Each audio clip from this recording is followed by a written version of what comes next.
Hi everyone, I am Anjali Singh and I am a PhD candidate at the University of Michigan School of Information.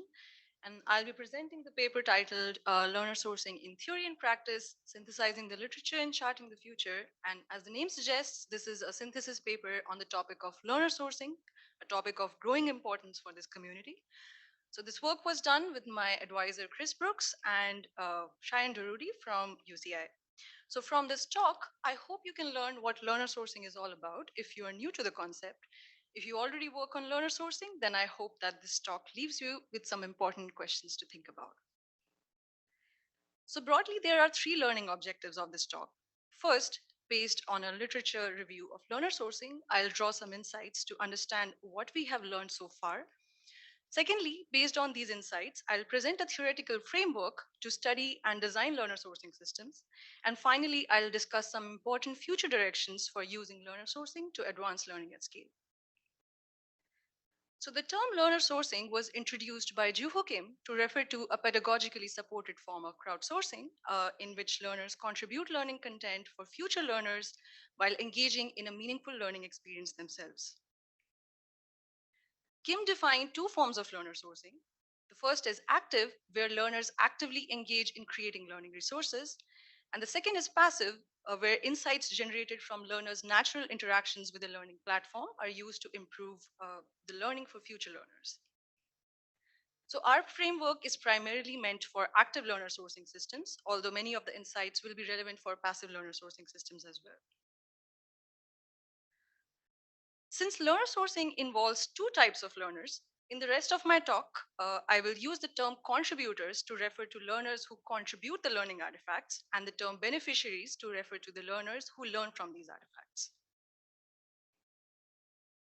So learner sourcing is considered to be a form of crowdsourcing, but there are some important differences between the two concepts which we need to understand. Students engaging in learner sourcing tasks need not be paid, unlike traditional crowdsourcing tasks. The primary benefit for the contributors is the learning benefit of engaging in learner sourcing, but this benefit may not be evident to them. So, since student learning is an important factor that differentiates learner sourcing from the traditional forms of crowdsourcing, it's very important to take a learner centered approach to designing learner sourcing systems. But despite these differences, there are obviously many similarities between the concepts of learner sourcing and crowdsourcing.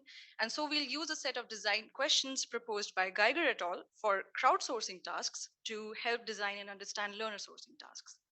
These questions are: what is being done, which in a learner sourcing context would mean the contributions that the students can make. Who is doing it, referring to the type of contributors engaging in the learner sourcing task. Why are they doing it, which refers to the incentives and motivations of the contributors. And how is it being done, which is a question from the perspective of the instructional team and can help understand how to design learner sourcing workflows. Now, all of these questions are crowdsourcing related. None of them consider the learning component of learner sourcing, because of which we add two additional questions, which are: what knowledge and skills are required for the task, and what are the contributors learning from the task. So together, these six questions constitute the framework for learner sourcing. The image here summarizes this framework, which can be used as a checklist by practitioners when designing new learner sourcing systems, where the overarching goal would be to benefit both the beneficiaries and the contributors in their learning experiences. So now I'll go through each of these questions one by one to derive relevant insights by analyzing the learner sourcing systems that have been described to date. I'll also discuss how these questions can guide the design of new learner sourcing systems.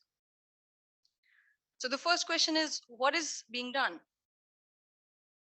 We categorize learner sourcing systems based on the nature of the learning activity, where the first category includes systems for creating original content, such as questions, hints, and explanations.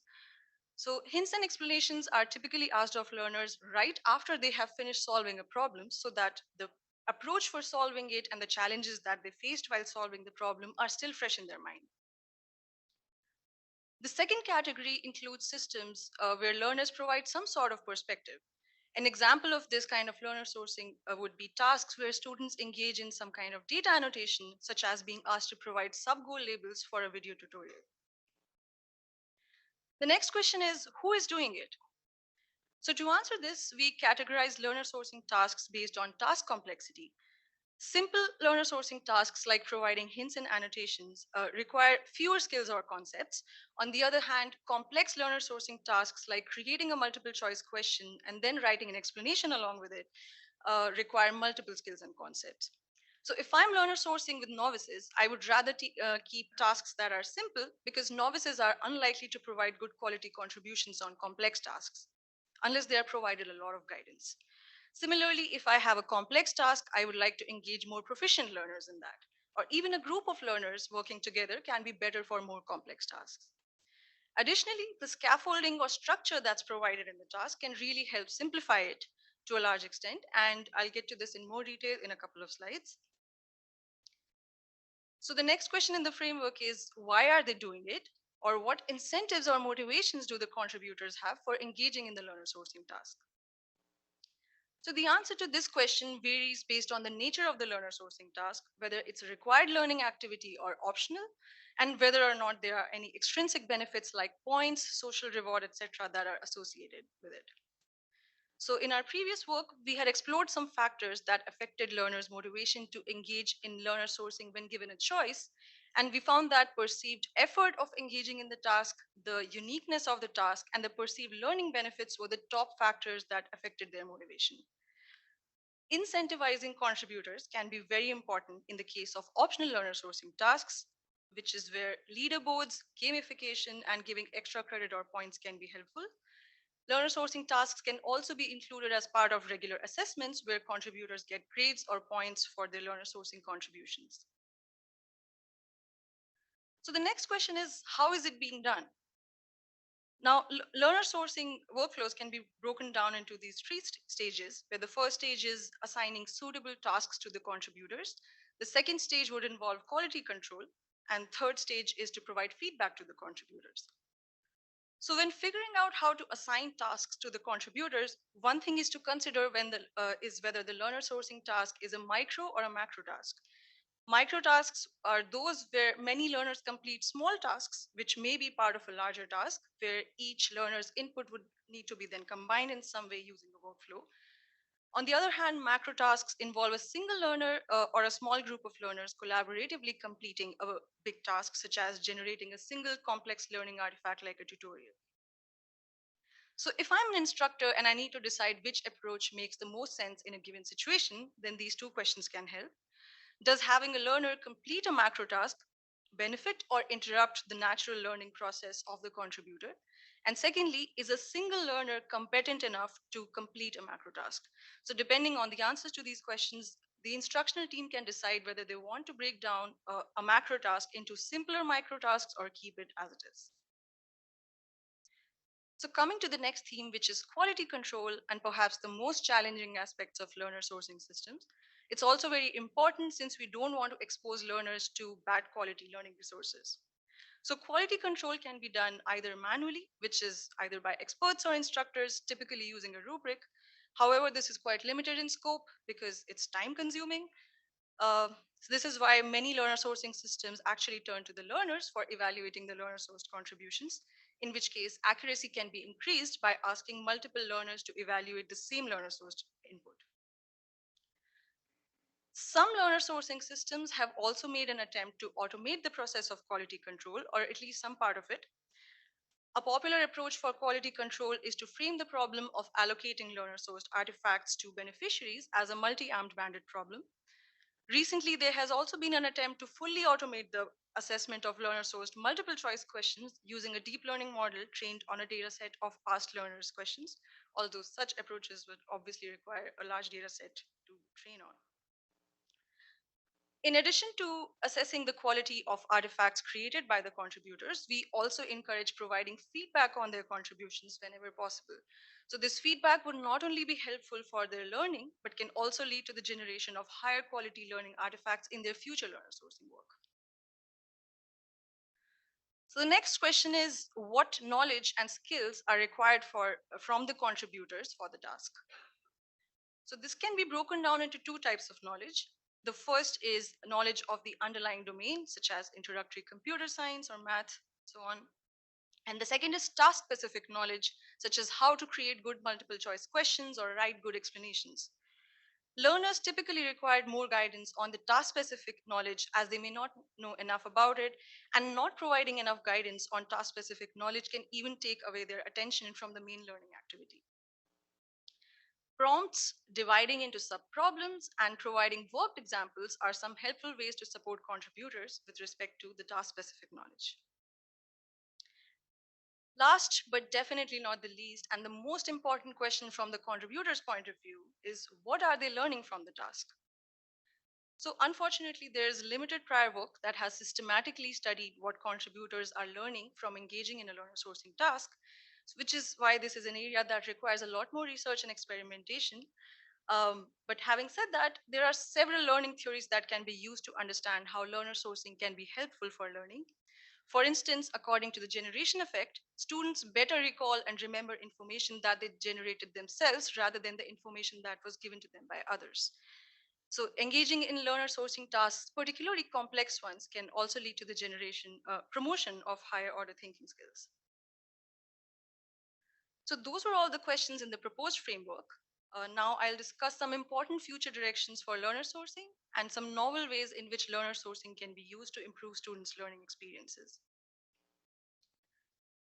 So AI has commonly been used to support learner sourcing for purposes such as quality control, but the relationship between AI and learner sourcing doesn't have to be one-sided.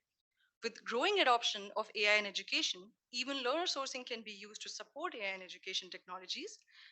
We are involving learners in creating learning resources. So why not involve them in other parts of the content generation or content recommendation pipelines?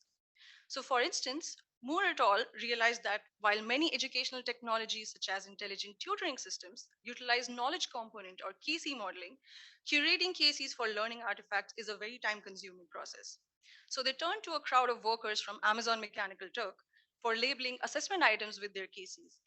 If we replace workers with learners in this workflow, we have a fitting example of learner sourcing being used to procure the data for training an AI model.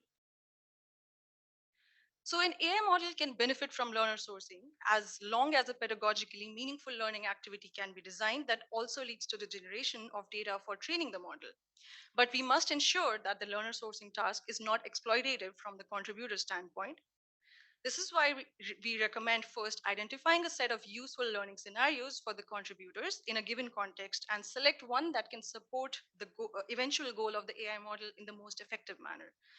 For instance, Fiorella and Mayer recommend 8 active learning exercises, such as learning by mapping, self explaining, and so on, which can be used to involve students in creating creative learner sourcing activities. Another way learner sourcing can be very useful is for delivering personalized learning experiences. So, while the notion of personalization often comes up in education in the context of using AI to recommend personalized experiences based on an individual learner's needs, a bottleneck in personalization is the range of interventions or content available to give to each student. So, this is where learner sourcing can help by providing a diversity of artifacts to enhance students' learning experiences. Online learning platforms like MOOCs already have a large number of diverse students, and this can be useful for the generation of diverse learning artifacts. So, here are the key takeaways from this talk. We proposed a theoretical framework for learner sourcing, which provides a way to classify existing learner sourcing systems to derive useful insights and also serves as a framework for designing new learner sourcing systems. Next, we learned about some of the key challenges in learner sourcing, namely quality control, supporting contributors by providing some scaffolding to decrease the complexity of the learner sourcing task, and providing feedback on their contributions. Additionally, the question of what the contributors are learning from engaging in learner sourcing is one that requires more research. Finally, we learned about some interesting ways in which learner sourcing can potentially be used, such as to support AI in education systems and for creating diverse learning artifacts to personalize students' learning experiences. That's the end of my talk, and thanks for listening, and I'll now be happy to answer any questions.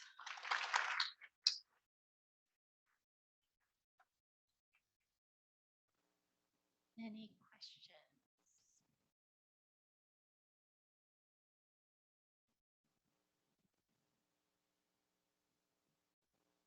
Hello, thank you for your presentation. I just wanted to ask, towards the end, you mentioned that we need to make sure we protect learners so that they are not basically like free use of crowdsourcing, especially when it comes to implementations in AI. What mechanisms do you believe we can put in place in order to protect the learners? So in the framework, I have mentioned that there are primary questions and secondary questions, where the primary questions are what is being done and what are the contributors learning from the task. So while designing any learner sourcing task, I think the question that what they are learning from it needs to be answered first, rather than thinking of what's the like what is the end goal of learner sourcing. We definitely need to think that, but at this, like the question of what they are learning is equally important.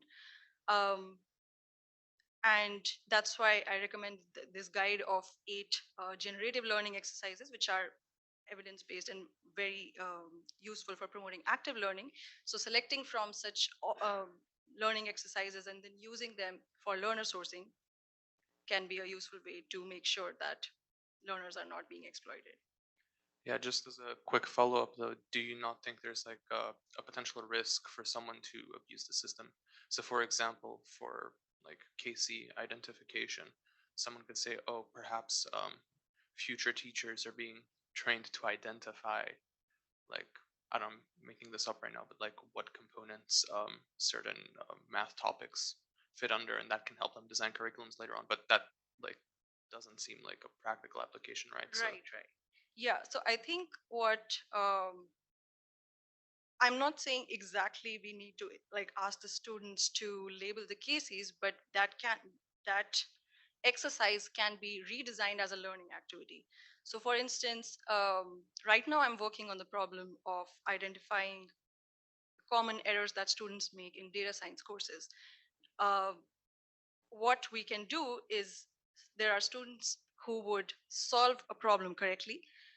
Given that they have already solved that problem correctly, if we give them an incorrect solution to the same problem and ask them to identify a mistake from that, that's a very useful learning activity. Exposes them to errors that other students are making and other solutions that they are taking. But in the process, the whatever output they produce is also informing us about the common misconceptions that students have in that course. So the um, artifact that you want to learn a source is important, but that definitely needs to be redesigned carefully as a learning activity and should not be used just as a crowdsourcing task that's directly given to the learners, because you're right that there can be the risk of exploiting them. And another thing I would like to add is keeping complex learner sourcing tasks optional is always a good idea, so that they have always have the choice of not engaging in it if they don't have the time or they don't want to. thank you. Here we have an online question. Hello, thank you so much for your interesting and insightful presentation. I personally learned a lot. I have a question about gamification. You mentioned about gamification. Are gamification designs suitable for all kinds of learner sourcing? And I'm curious to learn what challenges exist in gamifying the learner sourcing tasks. Does your paper provide any pointers to these questions? I don't think this paper specifically looks into the challenges that come up by gamifying learner sourcing tasks. Um,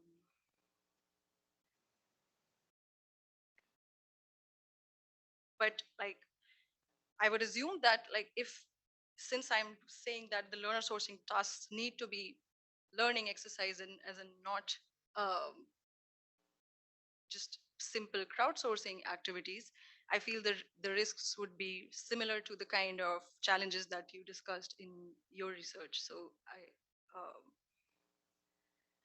and what I would say is gamification should always be tightly coupled with learning, and if they are separated, that's when the risk of uh, learning not being the main priority, like we can run into that risk. So Yeah, go that ahead. seems to be an interesting, actually, research direction to pursue. And I thought that that might be interesting to explore further.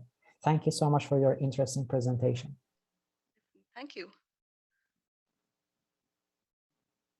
I just had a quick question about like, so when you mentioned prompts being a part of the interface so that you can collect questions, uh, how often can these prompts be, and where can we place them? Is there like something that comes up in that design aspect of collection, data collection for these questions? And I the other aspect is also you looked at using automated approaches or like manual approaches for quality assessment for these questions, but is there something about like peer feedback based approaches and making that more scalable? Um, Thanks for the question. So the first question was about when to include the prompts. So I think that depends a lot on what the end goal of learner sourcing is and what the learning activity is. So as I mentioned, like for artifacts like explanations and hints, typically they are asked right after a student has just solved a problem or tackled a challenge, so that the approach is still fresh in their mind. So that's when you can show them the prompt. There can be a certain design criteria that if a student is not interested in engaging in such activities, after showing them the prompt, say like 2 to 3 times, you can stop showing them the prompt. Do not make it too intrusive. um, for more complex artifacts like multiple choice questions, I would suggest including them towards the end of the course, by which time students have gained more competency on that topic. um, And as to your second question, yes, peer assessment is definitely one way to uh, perform quality control. In fact, that's what the multi-armed banded algorithms rely on, like the ratings that are provided by other students to a given learner-sourced artifact. And in those cases, I feel asking multiple learners to evaluate the same artifact can lead to better quality evaluation. I Thanks. hope that answered your Yeah. question. Thank you. Yeah. There's a question over there.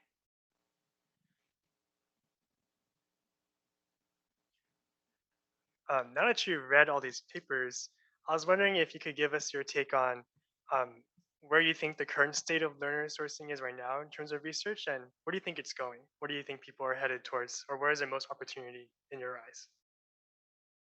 I think so far a lot of focus has been on generating the end product, which is like the end learning resources. Especially, I think there has been a lot of research on multiple choice questions, and quality control has always been a big challenge, which is why I suggested that students need not always be involved in right at the end of the content generation pipeline, and there are many steps in between in which they can be involved, which are simpler steps which can be redesigned as learning activities.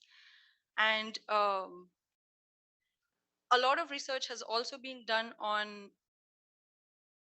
assessing the learning outcomes of students who use these learner sourcing systems, but there's no way to differentiate between the students who are just engaging in answering these questions, like who are passively engaging with these learner sourcing systems, versus those students who are actively engaging and actively creating learning resources, which is why I feel that specifically we should study what the students who are engaging in creating creating the learning artifacts, how much they are learning, whether it's actually leading to improvement in their higher order thinking skills, because that can like give make learner sourcing an even more exciting direction to pursue.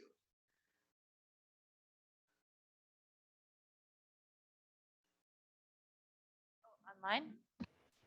Online Yeah, question? I have a question. This is Rebecca Keller again from Infinite Campus, and I'm going to switch it again to K-12 because that's what I'm really interested in. Do you know of much research that has been done with this topic on K-12 education? Particularly, I'm thinking high school, because in high school, I actually tried to do this when I was a teacher. I think most of the research has been done in higher education settings, because I can imagine like the like involve these kind of activities can be complex. So right now I can't think of any such research being done with K-12 students, but I would definitely say that if the learner sourcing task can be made simple so that the learners can actually provide like good quality contributions, then definitely there's scope for doing the same in K-12. Thank you. Okay, I think we'll end it there. Thank you so much, Anjali.